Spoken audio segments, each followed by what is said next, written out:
अस्सलाम वालेकुम, this is Moid Pirzada in Washington, United states. Pakistan में, साउथ एशिया में, मशरिक़ वस्ता में 20 नवंबर 2024 बुध का दिन है और इस वक़्त हमारे सामने, मेरे सामने और आपके सामने, मेरे सामने तो हैं ये 4 इश्यूज़, लेकिन आपके सामने भी 4 बड़ी डेवलपमेंट्स इश्यूज़ होने चाहिए सोचने के लिए, एनालिसिस करने के लिए। एक तो ये है कि पाकिस्तान के अंदर पाकिस्तान तहरीक-ए-इंसाफ और इमरान खान की जो 24 नवंबर की फाइनल कॉल है, उस हवाले से क्या प्रोग्रेस है? पाकिस्तान तहरीक-ए-इंसाफ की क्या पोज़ीशन है? और दूसरी तरफ से शरीफ, ज़रदारी, आसिम रजीम और माफिया जो है, उनकी क्या पोज़ीशन है? दूसरी जो बड़ी डेवलपमेंट मैं देख रहा हूँ, हिंदुस्तान की सबसे अमीर रियासत महाराष्ट्र में आज लोकल जो उनकी असेंबली है, उसके इलेक्शंस हो रहे हैं। इसकी क्या अहमियत है नरेंद्र मोदी के लिए, उनकी हुकूमत और उनकी जमात के लिए, उनकी सियासत के लिए? तीसरी डेवलपमेंट यह है कि पाकिस्तान में बलूचिस्तान में एक बहुत बड़े मिलिट्री ऑपरेशन का ऐलान कर दिया गया है, जिसका एक अप्रूवल जो है वो 19 नवंबर को दिया गया है। और चौथी डेवलपमेंट जो मैं देख रहा हूँ कि कैसे रूस और अमेरिका के दरमियान में इस वक्त बहुत तेज़ी से तनाव में इजाफा हुआ, जब यूक्रेन ने अमेरिकन मिलिट्री टैक्टिकल जो उनके टैक्टिकल मिसाइल सिस्टम्स हैं, आर्मी टैक्टिकल मिसाइल सिस्टम, उनका इस्तेमाल किया है रूस के इलाके कर्स्क के अंदर। तो ये 4 डेवलपमेंट्स और इनसे रिलेटेड बहुत से इश्यूज़ मेरे सामने हैं। और इससे पहले कि मैं पाकिस्तान की डेवलपमेंट की तरफ चलूँ, जो हमारा प्रिंसिपल इशू है, मैं बहुत क्विकली हिंदुस्तान की डेवलपमेंट के ऊपर एक कमेंट कर दूँ। जैसा मैंने कहा, आज हिंदुस्तान की बड़ी रियासत महाराष्ट्र, जो हिंदुस्तान की सबसे अमीर रियासत बताई जाती है, और ये हिंदुस्तान का जो ग्रॉस डोमेस्टिक प्रोडक्ट है, जीडीपी, उसमें सबसे ज़्यादा कंट्रीब्यूशन जो है वो महाराष्ट्र की स्टेट करती है, because of the commercial city जो मेगालोपोलिस है उनका, मुंबई का। आज वहाँ पर असेंबली के इलेक्शन हो रहे हैं 288 सीट्स के लिए। और ये जो इलेक्शन है, इसमें 2 किस्म के अलायंसेस जो हैं, 2 कोएलिशंस जो हैं, एक दूसरे के खिलाफ लड़ रही हैं। एक कोएलिशन है भारतीय जनता पार्टी, नरेंद्र मोदी की कोएलिशन। दूसरी कोएलिशन को लीड कर रही है कांग्रेस पार्टी। जो बीजेपी की कोएलिशन है, उसका नाम है महायुति, MY उसका मुखफ़्फ़ है। और जो कांग्रेस की कोएलिशन है, उसे कहते हैं महाविकास अघाड़ी। वहाँ का कोई ख़ास मतलब होगा, मुझे नहीं पता। महाविकास अघाड़ी, MVA। बड़ी इंटरेस्टिंग बात यह है कि दोनों जो कोएलिशंस हैं, जो बीजेपी की कोएलिशन है, उसमें उनके साथ एक धड़ा है नेशनलिस्ट कांग्रेस पार्टी NCP का, जो अजीत पवार जो हैं उनका धड़ा है, और उनके साथ एक धड़ा है शिवसेना का। जो कांग्रेस की जो अलायंस है, that is the Maha Vikas Aghadi, उसमें भी इन्हीं दोनों जमातों के धड़े हैं। यानी उसमें भी शिवसेना का एक धड़ा है और उसके अंदर भी नेशनलिस्ट कांग्रेस पार्टी का धड़ा है, लेकिन वहाँ पर उनके साथ शरद पवार का धड़ा है। सिग्निफिकेंस क्या है इस इलेक्शन की? हिंदुस्तान में और पाकिस्तान के अंदर जो इंडिया वॉचर्स हैं और जो वाशिंगटन के अंदर इंडिया वॉचर्स हैं, वो ये समझना चाहते हैं कि जब आज रात को इसके रिजल्ट्स हमारे सामने आएंगे, कल सुबह आएंगे, तो उससे हिंदुस्तान की nature and direction of political change का पता चलेगा। बिकॉज मई और जून के जो आम इंतखाबात हुए, उसमें नरेंद्र मोदी की जमात भारतीय जनता पार्टी जो है, उसको सेटबैक का सामना था। अब ये उसके बाद एक बहुत बड़े इलेक्शन है, जो हिंदुस्तान की पॉलिटिक्स के टोन, टेनर, मिजाज का हमें पता चलेगा कि इस वक्त क्या नरेंद्र मोदी की जमात जो है वो वापस किसी रिकवरी पोजीशन के अंदर है, एसेंडेंसी में है, या उसी तरह से एक स्टैग्नेंट मोड के अंदर चल रही है। अब इससे पहले कि मैं पाकिस्तान की पॉलिटिक्स की तरफ चलूँ, मैं आपको याद करवाऊंगा, आपसे रिक्वेस्ट करूंगा कि अगर अभी तक आपने इस चैनल को ज्वाइन नहीं किया तो आप इसे सब्सक्राइब करें, इसके बेल आइकन पे क्लिक करें ताकि आपको इसकी नोटिफिकेशंस मिल सकें। हम 6,22,000 का फिगर तो क्रॉस कर चुके हैं। अगर आप थोड़ी सी हिम्मत करें तो 6,30,000 तो हम क्रॉस करेंगे ही, लेकिन 6,35,000 भी हम 30 नवंबर तक जो है वो क्रॉस कर सकते हैं। एक और रिमाइंडर मैं आपको दूं कि इस वीडियो को आखिर तक देखने की कोशिश करें, क्योंकि जैसा कि आप अब तक समझ चुके हैं और देख चुके हैं कि चौधरी निज़ामुद्दीन साहब की जो टीम है, जनरल आसिम मुनीर, सैयद आसिम मुनीर, तमगा इम्तियाज़ मिलिट्री की जो सोशल मीडिया टीम है, उसका जो बहुत ही ज़्यादा दिलचस्पी, ध्यान और उनका इंटरेस्ट और मोहब्बत है, वो 2 लोगों के साथ ख़ास करके उनकी है। एक वाशिंगटन में बैठे हुए मोईद पीरज़ादा के साथ, और एक कनाडा में बैठे हुए जनाब हैदर मेहदी साहब जो हैं, हम दोनों के ऊपर इनकी बहुत नज़र अनायत है। तो अगर आप इसको आखिर तक देखेंगे तो ये जो एल्गोरिदम को डिस्टर्ब करते हैं पहले 30, 40, 50 मिनट में, उससे डिफीट करने में और उसको रिवर्स करने में किसी हद तक मदद जो है वो मिलती है। अब हम एक छलांग लगाते हैं। जिस तरह से मिथोलॉजी में हनुमान जी ने तमिलनाडु से छलांग लगाई, मेरा ख्याल है, और उन्होंने श्रीलंका में छलांग लगाई थी, तो हम महाराष्ट्र से छलांग लगा के पाकिस्तान की सियासत में आ जाते हैं। और यकीन मानिए कि महाराष्ट्र की जो सियासत है वो कितनी ही कॉम्प्लिकेटेड क्यों ना हो, वो पाकिस्तान की सियासत की पेचीदगियों के मुकाबले में कुछ भी नहीं है। تو یہاں ہم دیکھتے ہیں کہ جو پاکستان تحریک انصاف اور پاکستان کے لوگوں کی جو کال ہے 24 نومبر کی، اس میں پاکستان تحریک انصاف کی کیا پریپریشن ہے، اور دوسری طرف سے جو حکمران ٹولہ ہے شریف زرداری عاصم مافیا جو ہیں، ان کی کاؤنٹر پریپریشنز اور پوزیشنز ان کی کیا ہیں۔ اچھا، میں آپ کو ایک وارن کروں گا کہ اگر آپ گزشتہ 24 گھنٹوں کے پاکستانی ٹیلی ویژن پروگرام دیکھیں، ٹی وی کے بلیٹن دیکھیں، اخبارات دیکھیں، ویب سائٹس دیکھیں، ٹویٹر ہینڈل دیکھیں بہت سے امپورٹنٹ لوگوں کے، یا خاص کر کے ٹی وی اینکرز کے، تو آپ کو ایک کنفیوژن ہوگی۔ وہ کنفیوژن یہ ہوگی کہ آپ کو ایسا لگے گا کہ پاکستان تحریک انصاف اور پاکستان کے جنرل صاحبان کے درمیان کوئی بہت زیادہ ایکٹیو قسم کی نیگوسیشن ہو رہی ہے، اور 19 تاریخ کو تو باقاعدہ عمران خان نے بیرسٹر گوہر کو اور علی امین گنڈا پور کو انہوں نے کہہ بھی دیا ہے، اجازت دیتی ہے اس نیگوسیشن کی۔ اس میں کوئی شک نہیں ہے کہ پاکستان کے جرنیل صاحبان کی طرف سے عمران خان کے پاس ایلچی بھیجے گئے گزشتہ 2 ہفتوں میں، جب سے انہوں نے کال دی تھی 24 نومبر کی ان کو سمجھانے کے لیے، لیکن اس کا کوئی ہل چل نہیں نکلا۔ عمران خان نے صرف ان کی باتیں سن لی۔ لیکن یہ جو کنفیوژن ہے وہ یہ ہے کہ بیرسٹر گوہر اور علی امین گنڈا پور وغیرہ کو امپاور کر دیا ہے، وہ کوئی نیگوسیشن کر رہے ہیں۔ اصل حقیقت اس کے بالکل برعکس ہے۔ شاید میں اصل حقیقت کو کھل کے ایکسپلین کر بھی نہ سکوں، تو میں آپ کو بڑی ایک اس کی ٹولز دے دیتا ہوں دو، کہ اگر گزشتہ 24 گھنٹوں کے اندر 2 پریس کانفرنسز کو آپ سن لیں ایک دفعہ ذرا پراپر طریقے سے، ایک وہ جو عمران خان کی ہمشیرہ علیمہ خان صاحبہ نے کوئی تقریباً 14-15 گھنٹے پہلے انہوں نے اڈیالہ جیل کے باہر کھڑے ہو کے پریس کانفرنس کی، اور دوسری جو شیخ وقاص اکرم نے کی اب سے کوئی تقریباً 7-8 گھنٹے پہلے انہوں نے پشاور کے پریس کلب سے کی۔ ان دونوں کو آپ سن لیں تو بالکل آپ کو ایک کلیئرٹی مل جائے گی۔ اب میں آتا ہوں علیمہ خان کی پریس کانفرنس کی طرف۔ علیمہ خان کی پریس کانفرنس کو آپ کو عمران خان نے 19 نومبر کو جو اردو کے اندر ایک بہت لمبا انہوں نے ٹویٹ کیا اور اپنا پورا لاہ عمل دیا، اس کو پڑھیں، اور علیمہ کی پریس کانفرنس، علیمہ خان صاحبہ کی پریس کانفرنس دیکھیں، تو آپ کو ٹوٹل کلیئرٹی ملتی ہے 4-5 ایشوز کے اوپر۔ وہ ایشوز میں ایک ایک کر کے آپ کے سامنے رکھتا ہوں۔ ایک تو یہ ہے کہ عمران خان یہ سمجھتے ہیں کہ اس وقت پاکستان تحریک انصاف کی جو جنگ ہے، جو بیٹل گراؤنڈ ہے پاکستان کا، یہ خالصاً اب ایک نظریاتی جنگ بن چکی ہے۔ ان کا کہنا یہ ہے، یہ اسی طرح سے نظریاتی ہے جس طرح سے 1970 کے الیکشن پارٹی بیسس پہ ہوئے تھے، نظریے اور آئیڈیالوجی پہ ہوئے تھے، اور اس وقت نظریہ تھا، اب بھی نظریہ ہے۔ پھر وہ کہتے ہیں کہ 1985 کے اندر جنرل ضیاء الحق نے جب پارٹی لیس، بغیر پارٹیز کے الیکشن کروائے، تو انہوں نے پاکستان کی سیاست سے نظریے کو ختم کر دیا۔ لیکن 8 فروری 2024 کا جو الیکشن ہے، جہاں ایک پارٹی جس کے پاس نہ تو پولیٹیکل ایجنٹ تھے، سب سے پہلے اس کے پاس سمبل ہی نہیں تھا، اس کو موومنٹ چلانے کی اجازت نہیں تھی، وہ جلوس جلسہ نہیں کر سکتی تھی، اس کے ایجنٹ نہیں تھے، اس کی کنفیسنگ نہیں تھی، اس کی لابنگ نہیں تھی، اس نے وہ الیکشن لڑا اور الیکشن اس نے جیت لیا، اور اس دن سے پاکستان کی سیاست جو ہے وہ نظریاتی سیاست میں بدل چکی ہے، جس طرح سے 1970 کی سیاست تھی۔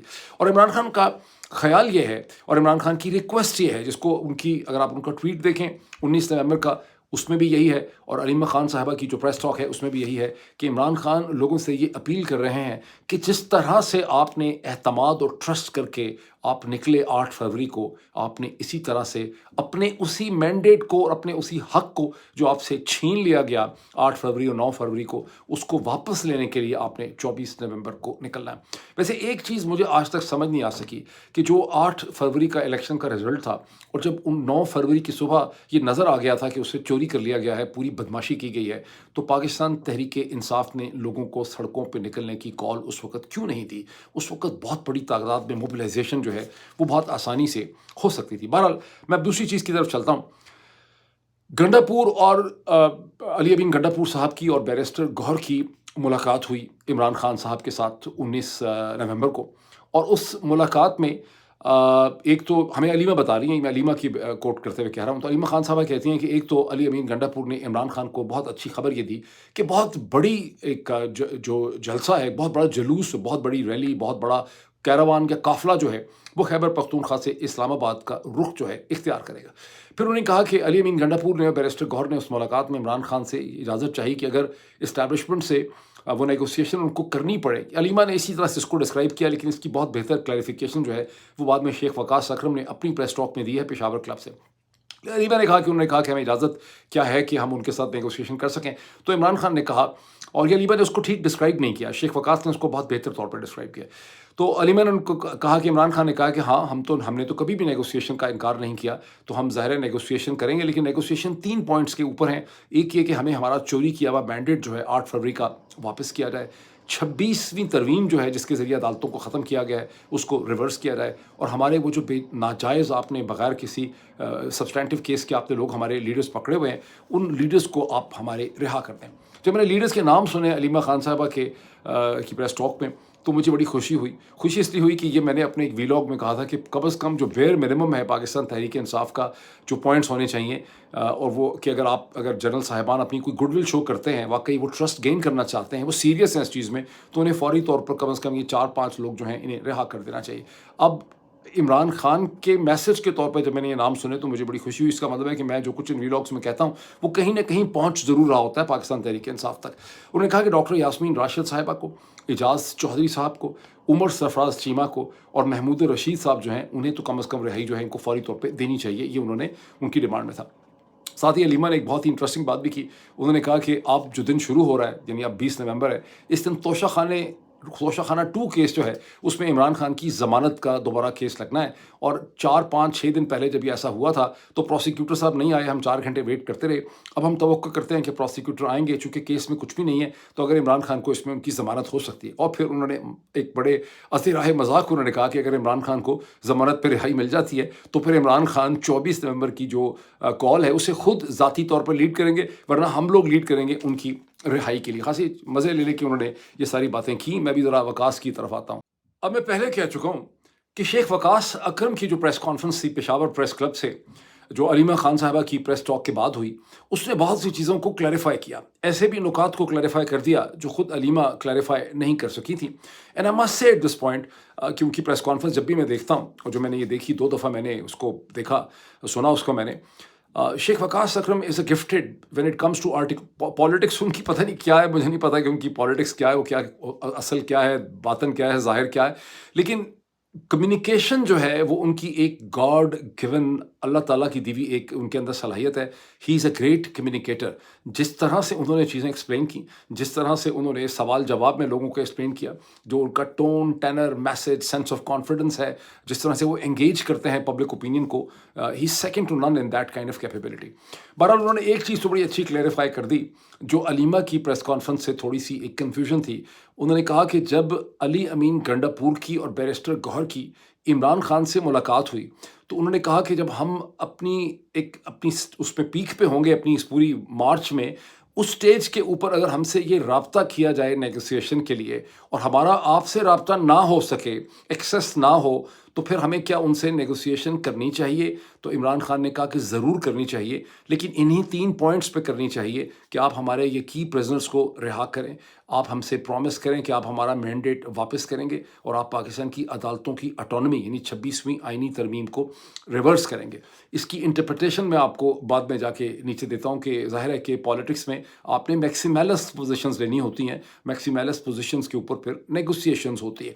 لیکن دوسرا میں آ جاؤں کہ شیخ وقاص اکرم کے سے پہلے کہ ان کی اس پریس ٹاک سے انہوں نے کی، اس سے پہلے پاکستان کی وزارت داخلہ جو ہے محسن نقوی صاحب کی، اس کی بہت سٹرونگ پوزیشن سامنے آ چکی ہے کہ وہ جو لوگ پروٹیسٹ کریں گے ان کے پاسپورٹس اور ان کے NIC جو ہیں وہ کینسل کر دیے جائیں گے، ختم کر دیے جائیں گے۔ اس پہ شیخ وقاص نے کہا یہ کون سی نئی بات ہے، اب تک MNAs MPA سمیت تقریباً 600 سے زیادہ پاکستانیوں کے پاسپورٹ اور ان کے NIC جو ہیں وہ کینسل کر دیے گئے ہیں۔ ایک پاکستانی جو ہے وہ آپ کے سامنے بیٹھا ہوا ہے جس کا پاسپورٹ NIC وغیرہ جو ہے وہ تمام کینسل کر چکے ہیں، اس کی تمام انہوں نے شہریت ختم کر دی ہے۔ ویسے یہ دنیا کا عجیب و غریب قسم کا ملک ہے جس میں آپ اپنے سیاسی اوپوننٹس کی شہریت ختم کر دیتے ہیں مختلف قسم کے بہانے اور الزام ان کے اوپر لگا کے۔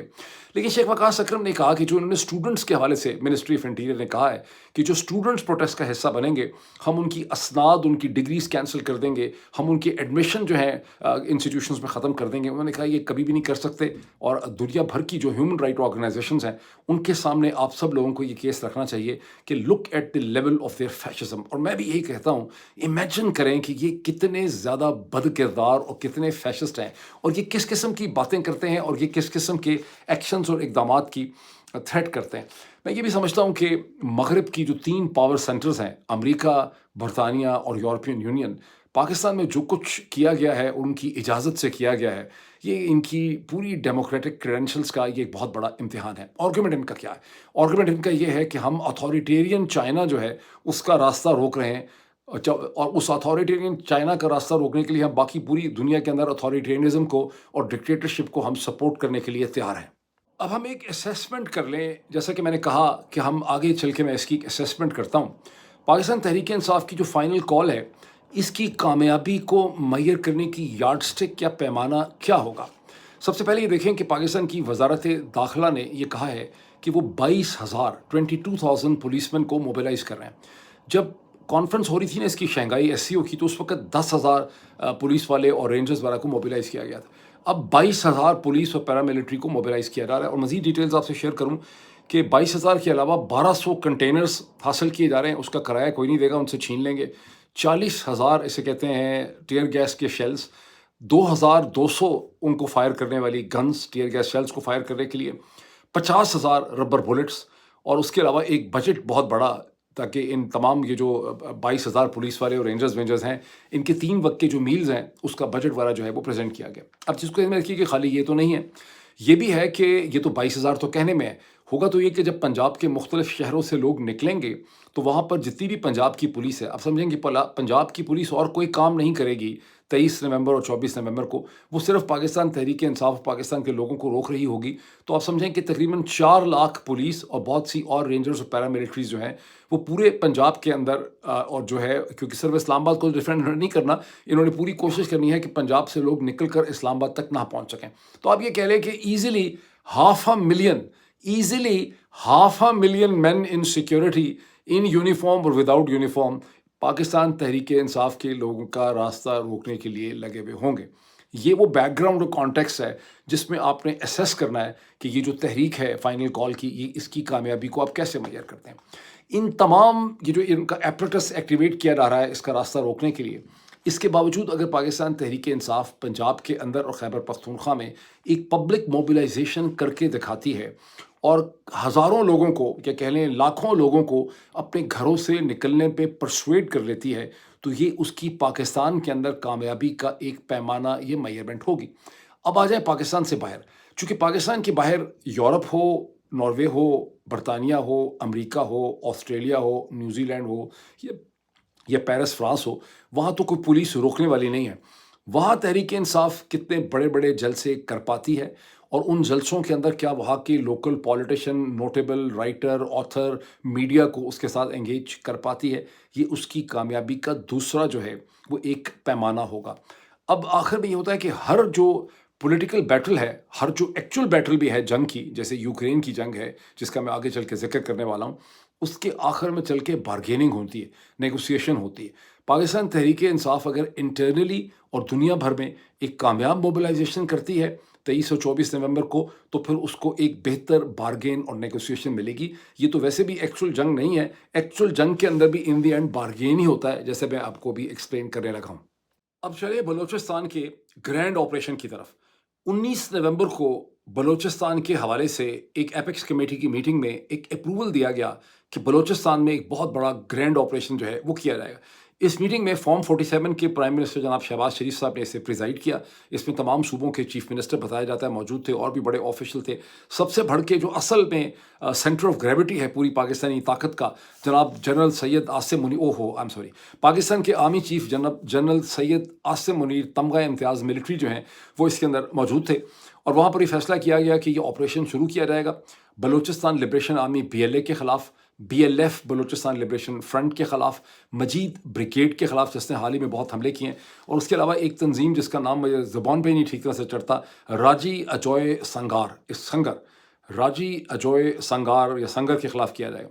अब सवाल मेरे जहन में ये पैदा होता है, और आप सबके जहन में पैदा होना चाहिए, कि 1948 से अब तक हम बलूचिस्तान के अंदर कितने ऑपरेशन कर चुके हैं, और उसका रिज़ल्ट हमें कितनी देर के लिए मिला, कि इसका कोई बहुत मुख्तलिफ हमें मिल जाएगा। और 2006 से जब नवाब अकबर ख़ान बुगटी को मारा गया, ये जो अजीब व गरीब किस्म का वाक़या जिसके बारे में बड़ी मतज़ाद एक्सप्लेनेशंस हैं, वो जब हुआ तो उसके बाद से अब तक हम बलूचिस्तान में कितने मिलिट्री ऑपरेशन कर चुके हैं या सिक्योरिटी ऑपरेशन कर चुके हैं, और कितने लोग उन ऑपरेशन में मारे जा चुके हैं, इंक्लूडिंग दी सिक्योरिटी एहलकार। और इस सारी सूरत हाल के नतीजे में कितने पंजाबी सेटलर और वर्कर्स जो नॉन बलूच हैं उनको मारा गया है, कितने ज़्यादा बिजनेसेस तबाह हो गए हैं, कितने धमाके हुए हैं, कितने सुसाइड अटैक्स हुए हैं, कितने लोग जो हैं वो दौड़ चुके हैं या यरगमाल हैं या मिसिंग पर्सन्स हैं। ये सारी सूरत हाल को अगर आप मद्देनज़र रखें तो मुझे कुछ समझ नहीं आती कि इससे ये क्या अचीव कर पाएंगे। हाँ, ये हो सकता है कि कुछ और दिनों के अंदर ये दावा करना शुरू कर दें, बहुत से ऑप्टिक्स होंगे, ये बहुत से दावे करेंगे, बहुत से क्लेम करेंगे, बहुत से डिक्लेरेशन करेंगे कि हमने इतने ज़्यादा बलोच दहशतगर्द जो हैं उनको हमने मार डाला है। इसके अलावा मुझे कुछ और होते यहाँ पे नज़र नहीं आता। अब इन्होंने बहुत लंबी चौड़ी इस पे स्टोरी जो है, इस एपेक्स कमेटी की जो मीटिंग हुई है, इसकी बहुत लंबी चौड़ी स्टोरी जो है वो पाकिस्तान के अखबारात में है। और वो असल में मैं देख रहा था कि अखबारात की लैंग्वेज ही नहीं है, वो लैंग्वेज ही टोटल ISPR की है। फिर मैंने चेक किया तो वो स्टोरी जो है वो associated press of Pakistan APP से अखबारात को जो है दी गई है। डॉन में तो कम अज़ कम ऐसा ही है। और उसमें ये भी लिखा हुआ है कि बलूचिस्तान की सूरत हाल पे काबू पाने के लिए हर किस्म के ज़राए और हर किस्म के टूल्स इस्तेमाल किए जाएंगे, जो पॉलिटिकल भी होंगे, मिलिट्री भी होंगे, उसके अलावा डिप्लोमेटिक भी होंगे। अच्छा, अब पॉलिटिकल क्या होंगे? वो कह रहे हैं कि सेंटर और बलूचिस्तान की हुकूमत के दरमियान बड़ी ज़बरदस्त कोऑर्डिनेशन होगी। लेकिन सेंटर में भी आर्मी चीफ़ की हुकूमत है और बलूचिस्तान में भी आर्मी चीफ़ की हुकूमत है। इसका मतलब है कि आर्मी चीफ़ आपस में ही कोऑर्डिनेट कर लेंगे, तो हुकूमतों का मजाक करने की उसमें क्या ज़रूरत थी? फिर उसमें ये भी है कि डिप्लोमेटिक ज़राए इस्तेमाल किए जाएंगे। ये वैसे बड़ा इंटरेस्टिंग है। डिप्लोमेटिक तो एक ही हो सकता है कि हिंदुस्तान के साथ आपकी कोई डील हो जाए, क्विड प्रो को हो, और वो BLA की मदद करना और उनको स्ट्रेटेजिक एडवाइस देना और उनको पैसा देना और उनको असला देना जो है वो बंद कर दें। या फिर एक और डिप्लोमेटिक डील ही हो सकती है जिसमें जनरल सैयद आसिम मुनीर की कोई ख़ास ज़रूरत ही नहीं है। वो ये है कि चीन और हिंदुस्तान आपस में डील कर लें और चीन हिंदुस्तान से ये कहे कि आप हमें पाकिस्तान के एरियाज़ में हमें ऑपरेट करने दें, हम आपके इंटरेस्ट का ख्याल रखेंगे, आप हमारे इंटरेस्ट का ख्याल रखें। अभी आपको ये बात अहमकाना लग रही होगी, लेकिन चीज़ें मुझे उसी तरफ जाते हुए लग रही हैं। अब पाकिस्तान के आर्मी चीफ जो हैं जनरल सैयद आसिम मुनीर तमगा इम्तियाज़ मिलिट्री जो हैं, उन्होंने एक बड़ी ज़बरदस्त बात की सेपेक्स कमेटी में। उन्होंने कहा कि पाकिस्तान का आइन जो है, कॉन्स्टिट्यूशन, वो हमें एम्पावर करता है कि हम हर किस्म के अनासर जो हैं जो पाकिस्तान के ख़िलाफ़ काम कर रहे हैं, हम उनके ख़िलाफ़ जंग कर सकते हैं। तो ये वही पाकिस्तान का कॉन्स्टिट्यूशन है। कौन सा कॉन्स्टिट्यूशन है जो आपको एम्पावर करता है? वो कॉन्स्टिट्यूशन जिसको आप मानते ही नहीं हैं, वो कॉन्स्टिट्यूशन जिसकी आपने मट्टी पलीत कर दी है, वो कॉन्स्टिट्यूशन जो जिसके आपने टुकड़े कर दिए हैं, वो कॉन्स्टिट्यूशन जिसे आप जब चाहते हैं बदल देते हैं। इमरान खान से बदला लेने के लिए उस कॉन्स्टिट्यूशन की शक्ल ही आपने बदल दी है। बहरहाल अभी चलते हैं ज़रा रशिया और यूक्रेन की तरफ। देखिए, गुज़िश्ता 24 घंटों में यूक्रेन ने यूनाइटेड स्टेट्स के प्रोवाइडेड जो आर्मी टैक्टिकल मिसाइल सिस्टम्स हैं, उसको उन्होंने फायर किया रशिया की प्रॉपर टेरिटरी कर्स्क के रीजन में, जहां यूक्रेन के पास कुछ टेरिटरी है रशियन, और रशियंस उसको वापस लेने की कोशिश कर रहे हैं। रशिया ने कहा कि जो इन्होंने 5 मिसाइल फायर किए हैं लॉन्ग रेंज, उसमें से 4 तो हवा में ही डिस्ट्रॉय हो गए, एक गिरा है, उससे थोड़ा सा नुकसान हुआ। पुतिन ने वार्न किया है कि यूनाइटेड स्टेट्स की हुकूमत जो है वो इस कॉन्फ्लिक्ट को ख़त्म करने के बजाय इसे एस्केलेट कर रही है, और जवाबी तौर पे रशिया ने अपना जो न्यूक्लियर वेपन सिस्टम का थ्रेशोल्ड है इस्तेमाल करने का, उसे उन्होंने लोअर कर दिया। अब पहले भी उन्होंने लोअर किया था। पहले जब लोअर किया था बहुत महीने पहले, तब उन्होंने कहा था कि अगर हमें न्यूक्लियर थ्रेट का ख़तरा होगा तो हम उस थ्रेशोल्ड को उन्होंने लोअर डाउन किया था। अब उन्होंने कहा है कि अगर रशिया को और बेलारूस को कन्वेंशनल वेपन के एक्सेसिव इस्तेमाल से भी ख़तरा हुआ तो हम न्यूक्लियर वेपन्स जो हैं वो अपने दुश्मनों के ख़िलाफ़ इस्तेमाल कर। सवाल ये पैदा होता है कि ये क्या हो रहा है और ये क्यों हो रहा है एक ऐसे वक्त में जबकि अमेरिका के अंदर एक नया प्रेसिडेंट इलेक्ट है, डोनाल्ड ट्रंप, जो मुसलसल कह रहा है कि मुझे यूक्रेन की इस फजूल जंग को बंद करना है। उसकी पूरी की पूरी प्रेसिडेंशियल कैंपेन इसके ऊपर कंटेंजेंट है। वो तो कह चुका है कि 20 जनवरी से पहले मैंने इस मामले को सेटल करना है। तो फिर ये हो क्या रहा है? ये हो ये रहा है कि रियलिटी क्या है? रियलिटी ये है कि अमेरिका को, यूरोप को, मगरब को, कंबाइंड पावर्स को यूक्रेन के अंदर रशिया की कन्वेंशनल फोर्स के ख़िलाफ़ शिकस्त हो चुकी है। ये सिर्फ प्रोफेसर जॉन मर्शाइमर और जेफरी सैक नहीं कहते फिर रहे, ये तमाम एनालिसिस अमेरिका के अंदर छप रहा है, फॉरेन अफेयर्स के अंदर, फॉरेन पॉलिसी के अंदर, न्यूयॉर्क टाइम्स के अंदर, यानी उन पब्लिकेशंस और एनालिटिकल प्लेटफॉर्म्स में जो इस जंग को सपोर्ट करते हैं, वहाँ पर भी बरमला ये माना जा रहा है कि यूक्रेन को शिकस्त हो चुकी है और आगे नेगोशिएशन होनी। अब बाइडन जो है ये हमेशा से, चूँकि CIA और अमेरिकन मिलिट्री और जो कन्वेंशनल इंस्टीट्यूशंस होते हैं उनके साथ चलते हैं, उनके एक तरह से होस्टेज हैं। अब इनका यहाँ पे फैसला ये है कि चूँकि आगे पीस डील ही होनी है, दो चीज़ें करना चाहते हैं। एक तो ये डोनाल्ड ट्रंप की जो पीस डीलिंग है उसको कॉम्प्लिकेट करना चाहते हैं, ये ऐसे हालात पैदा करना चाहते हैं ग्राउंड में कि डोनाल्ड ट्रंप का नेगोशिएट करना मुश्किल हो जाए। सेकेंडली, उससे भी ज़्यादा बढ़ के ये बुनियादी तौर पर यूक्रेन की ग्राउंड के ऊपर जो लेवरेज और पोजिशन है बारगेन के लिए, उसको इम्प्रूव करना चाहते हैं। تاکہ 20 جنوری کے بعد جب افیکٹو نیگوسیشن ہو یوکرین یونائٹڈ اسٹیٹس رشیا کے درمیان میں، تو یوکرین کو اس میں سے کچھ نہ کچھ بہتر مل سکے۔ میں نے آپ کو پہلے کہا تھا کہ ہر جنگ، ہر بیٹل، ہر پولیٹیکل بیٹل جو ہوتی ہے اس کے آخر میں بارگیننگ ہوتی ہے۔ پاکستان تحریک انصاف اگر 23 اور 24 تاریخ کو پاکستان کے اندر اور دنیا بھر میں افیکٹو موبلائزیشن کر کے دکھاتی ہے تو اس کے ساتھ بھی پھر بارگین ہوگی افیکٹو قسم کی۔ ابھی اتنا ہی، پھر آپ سے ملاقات ہوتی ہے۔ Thank you.